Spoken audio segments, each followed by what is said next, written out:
नमस्कार मित्रांनो, किस्से कहाण्या विथ भिंगारे आर्टमध्ये आपल्या सर्वांचं स्वागत आहे. किस्से कहानियां विद भिंगारे आर्ट. केटरिंगच्या व्यवसायामध्ये अनेक नामवंत केटर्स आपल्याला बघायला मिळतात. त्यापैकीच एक नामवंत केटर्स म्हणजे रामजी केटर्स.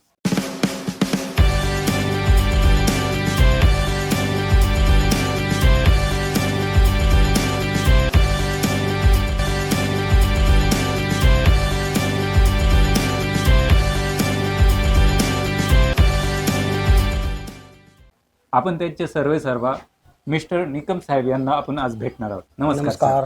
तर सर, मला असं विचारावंच वाटेल, तर ह्या क्षेत्राकडे आपण कसं वळालात? मी काय शेतकरी, शेतीमधून येणारा माणूस. लहानपण माझं गावाकडे गेलं, पण मग आपल्याला काही व्यवसाय करायचा किंवा काही कामधंदा करायचा म्हणून शहरात आलो. हो, बरोबर. त्याच्यानंतर थोडे दिवस थोडं जॉब बघितला, पण मग जॉब काही मनात बसेना. त्याच्यानंतर आपण काम सुरुवात केली छोट्या कामापासून. केटरिंगचा मनात इच्छा होती काहीतरी करायची, लोकांची सेवा करायची किंवा संतुष्टी द्यायची लोकांना. बरोबर. हां, त्याच्यामधून आपलं छोट्यातून एक करता करता 2000 साली आपण चालू केलं. तर धीरे धीरे धीरे आजपर्यंत आपण म्हणजे cover करत आहोत. आजपर्यंत 25-26 वर्ष होत आहेत हां, तुम्हाला. हां. बरं. मला एक सांगा, की तुम्हाला जेव्हा पहिली ऑर्डर मिळाली असेल तर तेव्हा तुमचे भाव होते, कसं वाटलं तुम्हाला? जे आपल्या भावना होत्या, जिद्द होती काही करायची. बरोबर. तर पहिले तर काही ऑर्डर भेटे नाही, पण मग धीरे धीरे जेव्हा स्टार्ट केलं आणि एकदम मोठ्यात यायला सुरुवात झाली, मग त्याचा आनंद आपला द्विगुणित झाला. की खूप लोकांना जी तुम्हाला इच्छा पटवून द्यावं लागलं होती, असेल. जे इच्छा होती आपली की आपण असं काहीतरी करू. बरं. ज्या दिवशी ते अंमलात आलं आणि चांगला काम, डिझाईन, डेकोरेशन सगळं एकदम व्यवस्थित झालं, टेस्ट व्यवस्थित झाली, सर्विस पण एकदम ए ग्रेडची झाली. त्यावेळेस थोडं आत्मसुख आपल्याला भेटलं की आपण काही बरोबर, करायची जी इच्छा होती ती पूर्ण झाल्यासारखं वाटतं. आपण काहीतरी करून दाखवलं. हां. आता तुम्ही जे म्हटलात की तुम्हाला सुरुवात करताना बऱ्याचशा वेगवेगळ्या गोष्टी तुम्हाला बघावं लागल्या, तर सुरुवातीला अशा कोणत्या अडचणी आल्या की ज्याच्यातून तुम्ही सावरून हा व्यवसाय एवढा मोठा आज रामजी केटरचं एवढं मोठं नाव केलं? सुरुवातीला म्हणजे त्या टायमाला आपल्याकडे पैसा नव्हता. बरोबर. हां, पैशाच्या परेशानी. म्हणजे स्वतःच्या काम करून पैसा उभा केला. त्याच्यानंतर हे सगळं चालू केलं. पुढे धक्के बसले, पण मग आज त्याचं बेनिफिट आपल्याला भेटतंय. बरोबर. मला एक सांगा, तर तुम्ही जसं म्हटले पैसा नव्हता तुमच्याकडं, भांडवल नव्हतं, तर भांडवल सगळ्यात महत्वाचं आहे, विश्वास महत्वाचा, काय महत्वाचं वाटतं तुम्हाला? याच्यात भांडवल तसं एका साईडला डिसिजन घेऊन जमणार नाही. बरोबर. जेवढं आत्मबल आहे तेवढं भांडवल पण लागेल आणि आपली कसोटी पूर्णपणाला लावून द्यावं लागते. पण हे करत असताना तुम्हाला असं कधी वाटलं तर नको आता हा फार त्रास होतोय, हे सोडून देऊ आपण? नाही, तसं आता आवड असल्यामुळे जिकडे आवड आहे त्या तिथे सवड होणारच आहे. बरोबर. तुम्हाला जर आवडच नसेल त्याची लाईनची, तर त्या लाईनमध्ये एंटर करून आपलं काम करूच नाही. केटर्स म्हणजे जेवण सोडून पण अजून बऱ्याचशा गोष्टी असतात, तर त्या काय असतात? जसं काही आपल्याला सांगायचं ठरलं तर प्लॅनिंग आहे, कच्चा माल आहे, स्वच्छता आहे, वेळेचे नियोजन आहे, स्टाफ मॅनेजमेंट आणि ताण, हे सगळं पडद्यामागचं काम असतं ते. तुमच्याकडे बरेचसे मोठमोठे कामं येत असेल. बरोबर आहे. तर मोठ्या कार्यक्रमामध्ये काही चूक न होऊ म्हणून तुमचं काय नियोजन असतं? कामाच्या आधीच आपला तपशील, प्लॅन, बॅकअप प्लॅन, चेकलिस्ट आणि टीम ब्रीफिंग करतो. त्याच्यानंतर जेवणाची टेस्ट वगैरे सगळ्या टेस्ट करूनच आपण जेवण. अच्छा, तुम्ही लोकांना जेवणाची टेस्ट वगैरे प्रोव्हाइड करता. हां. बरं. आतापर्यंत बऱ्याचशा रेसिपी चेंज होत गेल्या, तर प्रत्येक वेळेस तुम्ही नवीन रेसिपी कुठून आणता? प्रत्येक वेळेस नवीन रेसिपी आणल्या जात नाहीत. आपल्याकडे जे आहेत त्यांना मॉडिफाय करूनच आपण रेसिपी, जुन्या रेसिपीमधून नवीन कसं देता येईल. अच्छा, त्यांना मॉडिफाय केलं. मॉडिफाय करून आणि चवदार आणि रंगतदार, रंग. जसं माणसाला जितकं आपण पोटात अन्न टाकतो जबानीनं जेव्हा खातो तर डोळ्याला पण चांगलं लागलं पाहिजे आणि जिभेला पण चांगलं लागलं पाहिजे. म्हणजे त्याची सजावट डेकोरेशन हां, पण ते उत्तम असलं सगळं पाहिजे. उत्तम असलं तरच ते खा वाटतं, दिसलं तर खा वाटत. हे सगळं करत असताना तुम्हाला मोठा स्टाफ लागत असेल या सगळ्यासाठी. तर चांगला स्टाफ कसा निवडतात तुम्ही? चांगला स्टाफ म्हणजे त्याचं वागणूक आणि काही व्यसन नसलं पाहिजे बरोबर. आणि तो किती क्वालिफाईड आहे, बरोबर. खरंच आपल्याकडे काम करू शकतो का, बरोबर. त्याचा अनुभव किती आहे, कुठून आलाय आणि आपल्याला काम योग्य करणार आहे का नाही करणार आहे हे पाहूनच आपण स्टाफ नियोजित करतो. म्हणजे तुमच्या स्टाफला जर काही येत नसेल तर तुम्ही ट्रेनिंग पण देता का? बिलकुल देणार. आता सगळा स्टाफ तर काही तिकडून पूर्णपणे काही शिकून शिकून येऊ बरोबर, शकत नाही. बरोबर. त्याच्यासाठी आपण त्याला वेगळी व्यवस्था करतो. थोडाफार ट्रेनिंग देणे आणि मॅनेजर वगैरे सगळे आपले आहे त्यांना ट्रेनिंग देतात. ओके. आणि स्टाफच्या मोटिवेशनसाठी काय करतात? म्हणजे बरेचसे लोक असं प्रवास वगैरे सहल वगैरे ठेवतात, तर आपल्याकडे काय आहे? तर स्टाफ मोटिवेशन आता आमचं क्षेत्रच जेव्हा सर्व्हिस जी आहे टेस्ट वगैरे खाऊ घालायची, आमचं एरिया कुठला नियोजित नसतो, कधी ह्या सिटीत आहे कधी त्या सिटीत आहे. तर स्टाफ आमचा त्याचा पण एन्जॉय करत असतो की प्रत्येक सिटीत जाणे आणि त्या सिटीमध्ये 2 दिवस आमचा जर कार्यक्रम आज असेल तर आम्ही 2 दिवस पहिले तिकडे जाऊन सगळं नियोजित करतो, प्लॅनिंग करून काम करतो. मला एक सांगा, आता रामजी केटरचं एवढं मोठं नाव झालं, तुम्हाला सगळं जग ओळखतं, तर इथपर्यंत पोहोचण्यासाठी सर्वात महत्वाचा घटक कोणता होता तुमच्या आयुष्यात?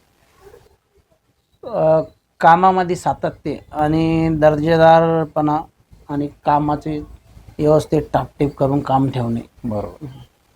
तुमचं एवढं मोठं नाव आहे, नाव ऐकून तुमच्याकडे काही लोक येत असेल, काही लोक रेफरन्सनी येत असेल, काही लोक विश्वासावर, म्हणजे जुनं काम यांचं नाव आहे बाबा, तर तुम्हाला यातलं काय महत्वाचं वाटतं? आता महत्त्वाचं असं आहे की मी स्वतःच्या अनुभवातून सांगतो, 2002, 3, 4, 5च्या दरम्यान जे मी कामं केले होते बरोबर. छोटे, आज तेच कामं मोठे होऊन आमच्यापर्यंत आले रिटर्न. तोच आमच्या कामाचा आम्हाला एक प्रत्यय आला की आपण त्यावेळेस चांगलं केलं तर आज आपल्याला हे समोर आलंय चांगलं. समोर आलंय. आता हे जुने कस्टमर बद्दल झालं, पण नवीन कस्टमरसाठी तुम्ही काही सोशल मीडिया जाहिरात काही असं वापरता का? हो बिलकुल. आता व्हिडिओज फोटोज तसं इंस्टाग्रामला फेसबुकला हे आमचे टाकतो आम्ही. अच्छा, तुमच्याकडे एक टीम आहे. हां, मार्केटिंगचं टीम सायना सर असोले हे बघतात. तुमचं 20-25 वर्षाचा या क्षेत्रामध्ये अनुभव आहे, तर हे काम करत असताना अशी एखादी मोठी चूक झाली आहे का तुमच्याकडनं, की त्यातून तुम्हाला काही मोठं शिकायला भेटलं? चूक तशी काही विशेष व्हायचं कारणच नाही, कारण प्री प्लॅन असल्यामुळे चुका होणे साहजिक आहे. छोट्या चुका होत असत्या, पण मोठी चूक आतापर्यंत शक्यतोवर आमच्याकडून झाली नाही. वा वा. म्हणजे 25 वर्षाच्या एवढ्या करिअरमध्ये तुम्ही एकही चूक केली नाही, किंवा अशी असं नाहीये, मोठे नाही, चूक छोट्या आता छोटे मोठे छोटे- होतात, पण मोठे असे जी लय नावाजली ती चूक असं काही मान्य आपल्या मनात आहे की ती आपण चूक झाली आहे, तसं काही नाही. तुमचा 25 वर्षाचा जो हा प्रवास झाला, तर हा प्रवास सर करत असताना इथं आल्यानंतर असं तुम्हाला काही वाटतं की पहिले जर मला माहिती असतं, या व्यवसायाचा अनुभव असता, तर मी वेगळ्या पद्धतीने सुरुवात केली असती? टायमाच्या पहिले तुम्हाला काहीच भेटू शकत नाही, नशिबाच्या पुढे टायमाच्या पहिले नाही भेटू शकत. बरोबर. त्याच्यामुळे मी तुम्हाला ह्याच्याबद्दल काही सांगू शकत नाही. ज्यावेळेस आपलं वय होतं त्यावेळेस या लाईनमध्ये आलो आणि आजपर्यंत जे टिकवून ठेवलं हेच आमच्यासाठी बाकी आहे. आणि आज जिथपर्यंत जाणार आहे आपल्याकडून होणार आहे तिथपर्यंत चांगलंच करू. मला एक असं विचारायचं तुम्हाला, आता नवीन बरेचसे लोक केटरिंग या क्षेत्रात येऊ पाहत आहेत, तर केटरिंग या क्षेत्रात जर नव्याने सुरुवात करायची असेल तर त्यांनी काय नियम असे पाळले पाहिजेत? जसे जेवणाची टेस्ट आहे, स्वच्छता आहे, वेळेची शिस्त आहे आणि विश्वासार्हता टीम जी आहे आपली आपल्यासोबत ठेवून काम करणे. सगळ्यांकडेच रामजी केटर्स एवढं भांडवल नसतं, तुमचा पसारा खूप मोठा वाढलेला आहे, पण काही लोकांना आता कमी भांडवल असेल तर त्याच्यात सुरुवात करायची असेल तर तुम्ही काय सल्ला द्याल? आता जे आहे त्याच्यामधूनच आपण किती चांगलं करू शकू. बिलकुल जसं की लहान काम परफेक्ट करा, छोटं काम असेल तर तिथे लक्ष द्या, त्याच्यानंतर मोठे कामं आपोआपच जुळत जातील तुम्हाला. जेवणाची क्वालिटी, टेस्ट आणि सर्व्हिस चांगली ठेवा, प्रामाणिक राहा, शब्दाला जगा, तेच तुमचं पुढे घेऊन जाईल तुम्हाला. आता रामजी केटर्सचा एवढा मोठा पसारा वाढलाय, हम्म. तर यामध्ये म्हणजे प्रत्येकाला असं कुटुंबाची साथ वगैरे असते, तर आपल्याला कुटुंबाची साथ कुठपर्यंत मिळाली? सर्वात मोठा साथ, समज आणि विश्वास यामुळेच प्रवास शक्य झाला. आता यशाच्या वेगवेगळ्या व्याख्या असतात प्रत्येकाच्या, तुमची यशाची व्याख्या काय? यशाची व्याख्या अशी आहे की ग्राहकाचं समाधान, आपल्या टीमचा विकास, नावावर विश्वास आणि बाकी आपले काय कुटुंब असेल, मित्र असेल, यांचा अभिमान. आजकालच्या तरुणांना तुम्ही काय संदेश द्याल? हार मानू नका, प्रामाणिक राहा, मेहनत करा, यश आपल्याला येईल. आता तुम्ही सांगितल्याप्रमाणे तुमचा प्रवास हा शून्यातून झालाय, शून्यातून इथपर्यंत प्रवास कसा झाला? शिकत चुकत, संयम ठेवत, सातत्याने पुढे जात राहिलो आणि प्रवासात असते चालू आहे. केटरिंग व्यवसायामध्ये असं म्हणजे अशी कुठली गोष्ट आहे म्हणजे आम्ही ग्राहक म्हणून जेव्हा बघतो तर आम्ही जेवणाचं बघतो, टेस्टकडे बघतो, पण आमच्या नजरेतून सर्वात मोठी अशी तुमच्या व्यवसायातली जी मेहनतीचं काम आहे तर कुठलं आमचं म्हणजे लक्षात येत नाही की बाबा यालाही मेहनत लागते? आम्ही जी केलेली व्यवस्था आहे ती तुमच्या लवकर लक्षात बसत नाही. इथपर्यंत आल्यानंतर तुम्हाला असं वाटतंय का आपल्याकडे पैसा तर भरपूर आला पण समाधान नाही? नाही, मी पहिले समाधानी आहे, नंतर माझ्यासाठी पैसा आहे. समाधान नसलं तर पैसा काही कामाचा नाही, आणि पैशाशिवाय तुम्हाला समाधान भेटू शकत नाही. या दोन गोष्टी आहे, सोबत चालल्या तर टिकल, नुसता पैसा पाहून जमणार नाही. समाधान नसलं तर तुम्ही काहीच करू शकत नाही जिंदगी. आज जर तुम्हाला परत शून्यापासून सुरुवात करायची असेल, नवीन व्यवसाय करायचा असेल, तर पहिली पायरी कोणती असेल तुमची? तसं सांगायचं ठरलं तर प्रामाणिकपणा आणि आपल्या जेवणाचा क्वालिटीचा दर्जा टिकवून ठेवणे. आणि तसं तर जिंदगीमध्ये दोनदा तीनदा अशी वेळ आली की झिरो झाला, परत आपण तिकडून सुरुवात केली आणि इथपर्यंत याला एकदा दोनदा खाली आपल्याला पटकी खावं लागली, तेव्हा ते इथपर्यंत आलं. एका वेळेस आपण काही पुढे आलो नाही, त्याच्यामुळे ठोकरा लागत लागत लागत आज व्यवस्थित चालू आहे. केटरिंग व्यवसाय म्हटला तर छोटे ग्राहक येत असतील, मोठे ग्राहक येत असतील, म्हणजे छोट्यात छोट्या कोटेशन कितीपर्यंत असतं आणि मोठ्यात मोठी रक्कम कितीपर्यंत असते? केटरिंगची व्यवस्था म्हणली तुम्हाला 10 प्लेटसुद्धा द्यावा लागणार आहे, कारण की आत्ताच्या काळात होता होईल तितके छोट्या ठिकाणी कार्यक्रम निघणारे आणि तुम्हाला 10 प्लेटची पण व्यवस्था करावं लागणार आहे आणि 10,000 प्लेटची पण व्यवस्था करावं लागणार आहे.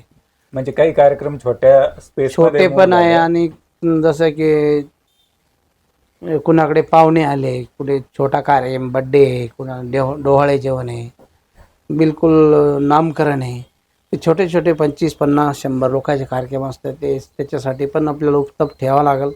आणि जसं काही लग्न आहे, लग्नाचे इव्हेंट आहे, कॉर्पोरेट इव्हेंट आहे, याच्यासाठी मोठ्या ऑर्डर, मोठा मॅनपॉवर, जास्तीचा मॅनपॉवर आपल्याला ठेवून ते मोठं काम करायचं.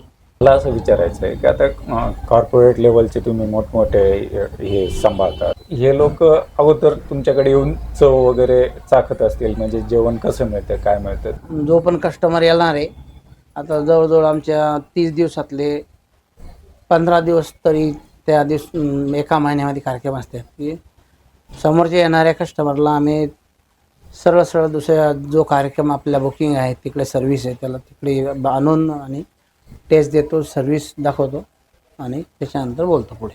तर हे होते निकम साहेब. तुमच्याशी बोलून आज आम्हाला खूप आनंद झाला. आमच्या किस्से कहाण्या विथ भिंगाराट परिवाराला खूप आनंद झाला. धन्यवाद. धन्यवाद.